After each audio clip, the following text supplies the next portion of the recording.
नमस्कार। आज के इस ब्लॉग में मैं बात करने वाला हूं कांग्रेस की। कांग्रेस का रायपुर का अधिवेशन, जिसे महाअधिवेशन कहा जाता है, वो मुकम्मल हो गया। इस महाअधिवेशन में कई बदलाव देखने को मिले। अब 50% पदों पर आरक्षण होगा, यानी कि कमजोर वर्ग, दलित, अनुसूचित जात, जनजात के लोग कांग्रेस संगठन में स्थान पाएंगे और 50% पदाधिकारी 50 वर्ष से कम आयु के होंगे। यानी कि जो अभी तक आरोप कांग्रेस पर लगता जा रहा था कि वहाँ बुजुर्गों की चलती है और वहाँ तमाम लोग ऐसे बैठे जो जनाधार विहीन हैं, लेकिन वो पदों पर कब्जा किए बैठे हैं, ऐसे लोगों को अब देखना ये है कि उन्हें एक एक कर संगठन के पदों से छुट्टी की जाएगी और संगठन में नए लोगों का बोलबाला होगा और तमाम तरह के परिवर्तन किए जा रहे हैं। तुरंत ही भारत जोड़ो यात्रा 2 भी शुरू होने वाली है, जिसकी हालत तारीख तो घोषित नहीं हुई, लेकिन जिस तरह से पूरे संगठन ने, यहाँ तक कि संगठन के अध्यक्ष मल्लिकार्जुन खड़गे ने राहुल गांधी द्वारा भारत जोड़ो यात्रा की तारीफ की गई, उससे ये तय हुआ कि कांग्रेस अब सड़क पर और सदन में संघर्ष करती दिखेगी। और जो अब कांग्रेस की सदस्यता होगी वह डिजिटलीकरण के माध्यम से होगी। निश्चित तौर पर कांग्रेस संगठन की ओर बढ़ेगी। प्रियंका गांधी ने भी विपक्षी दलों को सचेत किया कि केवल 1 साल का समय हम लोगों के पास है। अगर एकजुट होकर हम सभी लोग लड़ते हैं तो निश्चित तौर पर आपको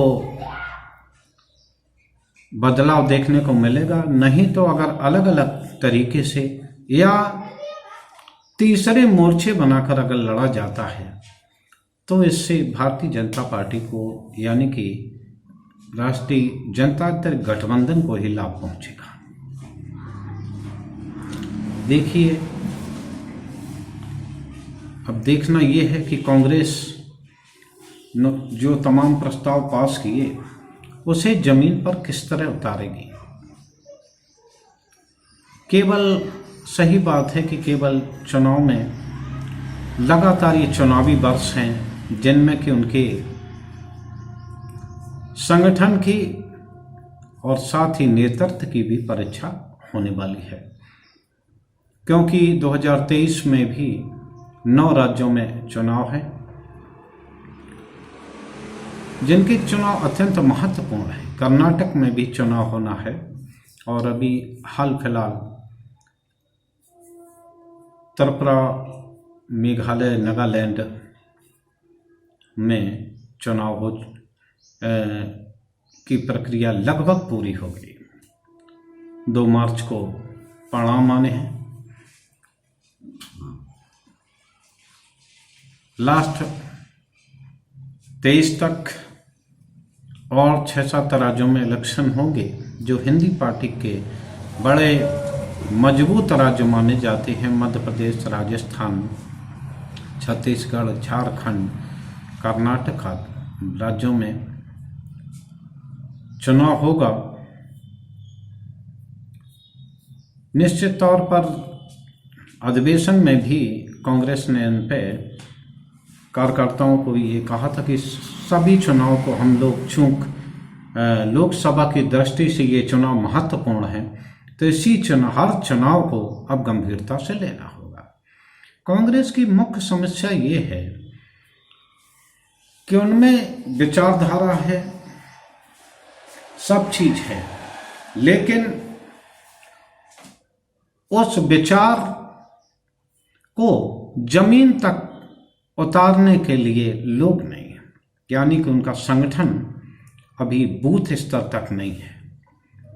ऊपर तो संगठन उनका अच्छा दिखाई देता है, बहुत नेता भरे पड़े हैं, लेकिन आपकी जो बातों को आपने जो फैसला किया है वो फैसला जमीनी स्तर तक उतरे, इसको लेकर कांग्रेस का संगठन कमजोर है।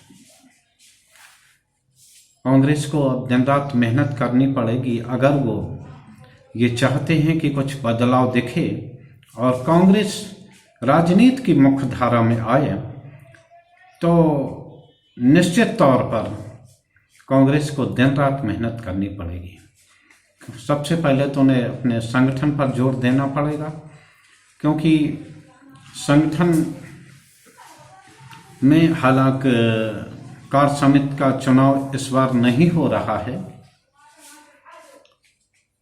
जिसकी कई राजनीतिक दलों ने आलोचना की कि वो चुनाव नहीं करा रहे हैं, तो इसको लेकर तो इस बात को छोड़ देना पड़ेगा, क्योंकि किस दल में फेयर चुनाव होते, जिस तरह कांग्रेस में वोटिंग हुई, क्या अन्य दल में भी वोटिंग होती है? वहां भी मनोनयन से काम चल रहा।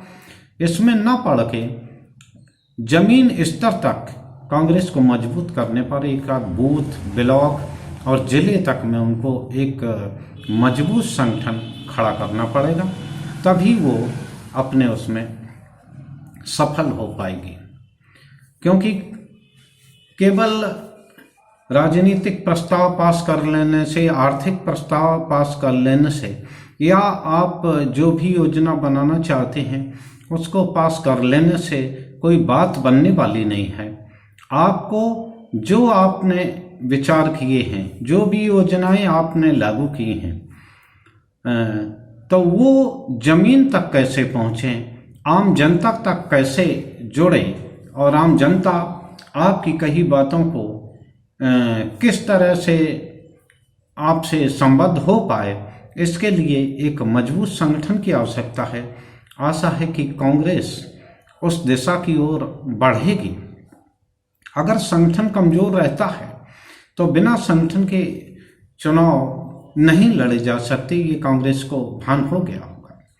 क्योंकि जहां जहां उनके मजबूत संगठन है और जहां वो अपनी बात को नीचे तक कनेक्ट कर पाए हैं, वहां उनकी जीत हुई है और वो मजबूती से अपना काम कर रही। भारत जोड़ो यात्रा में निस्संदेह रूप से कांग्रेस को फायदा हुआ है, लेकिन उसका असल फायदा तभी होगा जब कि कांग्रेस जमीन स्तर तक जाए और अपनी बातों को, जो वो करना चाहती है, वो आम जनता तक पहुंचाए, तभी उसको असली लाभ मिलेगा।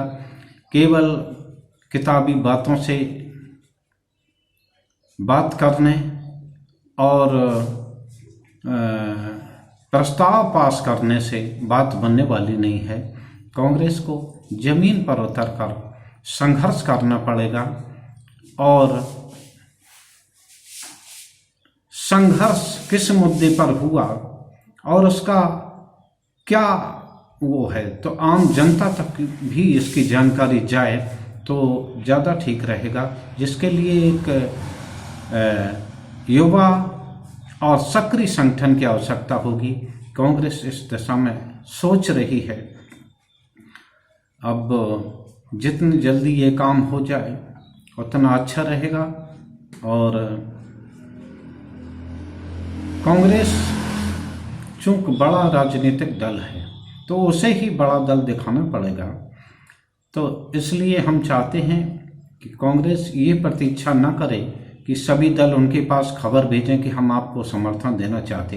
कांग्रेस भी सभी दलों से, चाहे उन पर सीटें विधानसभा में हों या ना हो, केवल उसका अधिकार हो और वह पंजीकृत दल हो, उससे भी बात करें, जिससे कि वोटों का विभाजन ना हो और 2024 का जो चुनाव है उसके सार्थक परिणाम निकलें। आज के ब्लॉग में इतना ही। जय हिंद, जय भारत।